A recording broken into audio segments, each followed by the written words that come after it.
जय हिंद, वंदे मातरम। साथियों, आज बात करेंगे एमए ज्योग्राफी के बारे में। पूरी डिटेल में आपको बताने वाला हूं कि एमए भूगोल से किसको करना चाहिए, किसको नहीं करना चाहिए, इसको करने के क्या फायदे हैं, क्या नुकसान है, इसको करने के बाद में क्या क्या आपके पास में जॉब ऑप्शंस हैं, गवर्नमेंट सेक्टर में, प्राइवेट सेक्टर में कहां कहां पर आपको क्या क्या जॉब मिल सकती है। तो आज की वीडियो बहुत ही महत्वपूर्ण होने वाली है। यदि आप भी जानना चाहते हैं एमए ज्योग्राफी के बारे में तो वीडियो में अंत तक बने रहिएगा। और यदि आप चैनल पर पहली बार आए हैं तो चैनल जो सब्सक्राइब कर लीजिएगा, बेल आइकन को प्रेस कर लीजिएगा, क्योंकि मैं आपके लिए इसी तरीके की इन्फॉर्मेटिव वीडियो लाता रहता हूं।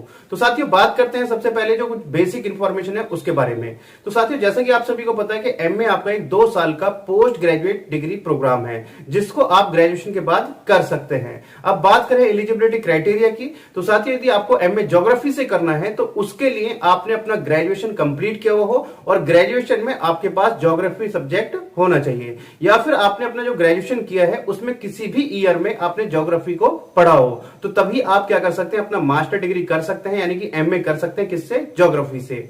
अब बात करते हैं कि इसमें आपको क्या पढ़ाया जाता है। तो साथियों, एमए ज्योग्राफी यानी कि भूगोल, इसमें आपको सब सारी चीजें पढ़ाई जाती हैं। इसको अगर हम डिटेल में बात करें तो बहुत ही लेंथी इसका सिलेबस है, यानी कि आपको मानचित्र के बारे में, महासागर के बारे में, पृथ्वी के बारे में, यानी कि जितनी सब सारी चीजें आपको फिजिकली हैं उन सब के बारे में आपको इसके बारे में पढ़ाया जाता है। इसको अगर हम डिटेल में कहें तो डिटेल में एक आपको वीडियो बना दूंगा। बहुत ही लेंथी सब्जेक्ट है, बहुत ही लेंथी सिलेबस है, तो काफी अच्छा कोर्स है, इसको आप कर सकते हैं। अब बात करेंगे किसको करना चाहिए, किसको नहीं करना चाहिए।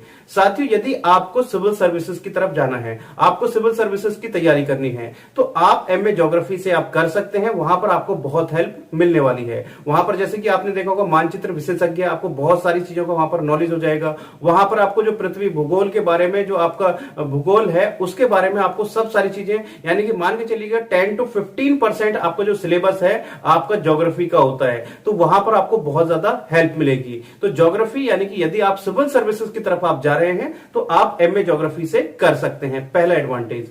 दूसरा है, यदि आप गवर्नमेंट जॉब की तैयारी कर रहे हैं, सिविल सर्विसेज की भी नहीं कर रहे हैं, उसके बाद में आप किसी और गवर्नमेंट जॉब की तैयारी कर रहे हैं, चाहे वो आपका एसएससी सीजीएल है या कोई और गवर्नमेंट का एग्जाम है, तो उसमें भी आपको बहुत हेल्प मिल जाएगी। यानी कि वहां पर भी आपके काफी सारे क्वेश्चन हैं जो आपको आसानी से आप उनको सॉल्व कर सकते हैं। अब इससे आगे बात करें साथियों, यदि आपको ज्योग्राफी का टीचर बनना है तो उसके लिए भी आप अपना ज्योग्राफी आप पढ़ सकते हैं, एमए आप कर सकते हैं। उसके बाद में आप पीजीटी के फॉर्म भर सकते हैं, तो आप अपना 12th क्लास तक के टीचर बन सकते हैं पीजीटी का फॉर्म भरने के बाद में। यानी कि यदि आपका पीजीटी का फॉर्म क्लियर हो जाता है तो आप ज्योग्राफी के क्या हो जाते हैं, टीचर बन जाते हैं।